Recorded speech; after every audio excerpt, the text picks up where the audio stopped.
केशव विद्वानों जैसे गर्व से कहता, अरे नहीं रे पगली, पहले उसके पंख निकलेंगे, बगैर पंखों के भी बेचारे उड़ेंगे कैसे। ऐसे बच्चे जो है आपस में एक दूसरे से वार्तालाप करते और एक दूसरे की जिज्ञासा को शांत करने की कोशिश किया करते थे। श्यामा कहती, बच्चों को क्या खिलाएगी बेचारी। केशव इस पेचीदा सवाल का जवाब कुछ नहीं दे सकता था। प्यारे बच्चों, इस तरह 3-4 दिन गुजर गए। दोनों बच्चों की जिज्ञासा दिन रात बढ़ती गई। जैसे जैसे दिन निकलते गए, जैसे जैसे उनकी जिज्ञासा बढ़ती गई और अंडों को देखने के लिए वो बहुत अधीर हो गए। अधीर माने धैर्यता जो है उनकी खत्म होने लगी। उन्होंने अनुमान लगाया कि अब जरूर बच्चे निकल आए होंगे, यानी अपने आप से खुद ही प्रश्न पूछते रहे, खुद ही अपने आप को जवाब देते। और बच्चों के चारों चारे के जो सवाल थे बच्चों के, तो वो उन्होंने उनके सवाल उनके सामने खड़े हो जाते आकर के। चिड़िया बेचारी इतना दाना कहाँ पाए लाएगी, सारे बच्चों का पेट कैसे भरेगी, गरीब बच्चे भूख से मर के चूं चूं करके मर जाएंगे। ऐसे ऐसे प्रश्न उनके मन में उठते रहते। इस मुसीबत का अंदाजा करके दोनों घबरा उठते। दोनों ने फैसला किया, आखिरकार वो परेशान हो गए कि हम कब तक अपने आप से जो है प्रश्न पूछते रहेंगे और कब तक जो है हमें कोई जवाब नहीं देगा। और उनकी जो धैर्यता का जो बांध था वो एक तरह से टूट गया। और आखिरकार प्यारे बच्चों, उन्होंने क्या किया कि उन दोनों ने फैसला किया कि कार्निस पर थोड़ा सा दाना रख दिया जाए। श्यामा खुश होकर बोली, तब तो चिड़ियों को चारे के लिए कहाँ उड़कर जाना ही नहीं पड़ेगा। फिर तो जो बहन थी उसने जो है अपने भाई केशव से कहा कि हम दाना वहाँ रख देंगे चिड़िया के अंडों के पास में, तो चिड़िया वहीं चुग लेगी और वहीं अपने बच्चों को भी चुगा लेगी, तो उनको तकलीफ ही नहीं होगी। तो इस तरीके से वो उन्होंने ऐसा फैसला किया।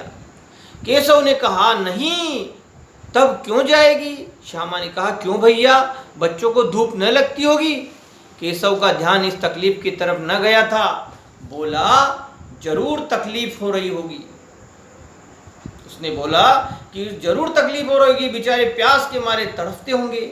ऊपर छाया भी तो कोई नहीं है, क्योंकि दीवार के ऊपर ही घोंसला था, ऊपर कुछ था नहीं। तो आखिर इस प्रकार के मन में प्रश्न जो है, यानी उन बच्चों को या अंडों को, चिड़िया के बारे में जो है उनके मन में जो है ऐसी जो है वो अधीरता थी कि कैसे उनको बचाया जाए। आखिर ये फैसला हुआ कि घोंसले के ऊपर कपड़े की छत पर बना दी जाए, एक कपड़ा टांग दिया जाए और पानी की प्याली एक रख दी जाए और थोड़े से चावल रख दी जाए। और इस तरीके से उन्होंने आपस में ही विचार विमर्श करके प्यारे बच्चों ये फैसला लेने की अपने आप को स्वीकृति दे डाली। दोनों बच्चे बड़े चाव से काम करने लग गए, यानी उसके ऊपर किस प्रकार से उनको व्यवस्था करनी है, उसके दाने पानी की, उसकी छाया की, उस कार्य में वो लग गए।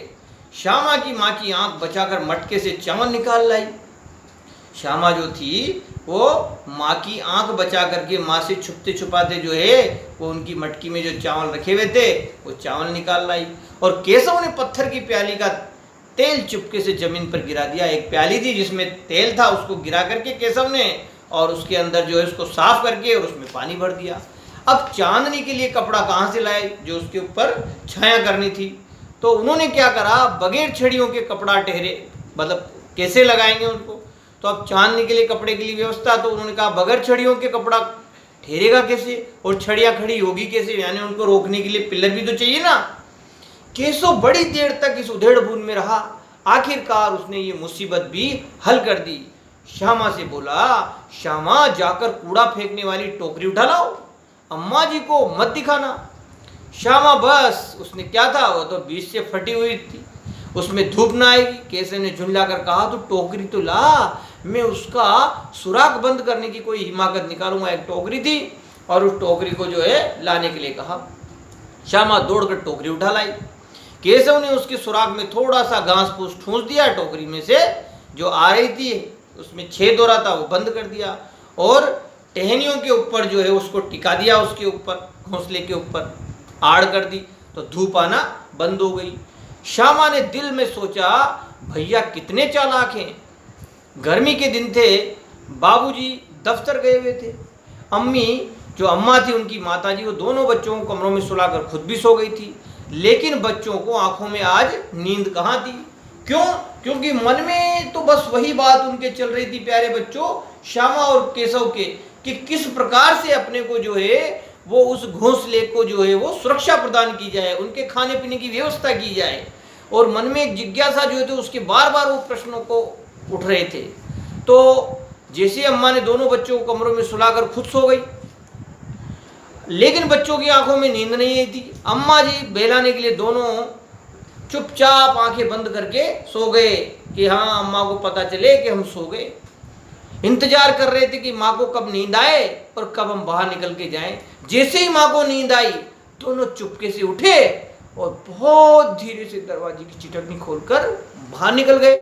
अच्छा प्यारे बच्चों, आज का हमारा जो तीसरा पार्ट है उसका आज का पहला वीडियो यही समाप्त होता है। अगला पार्ट का अगला हिस्सा जो है वो हम आगे पढ़ेंगे।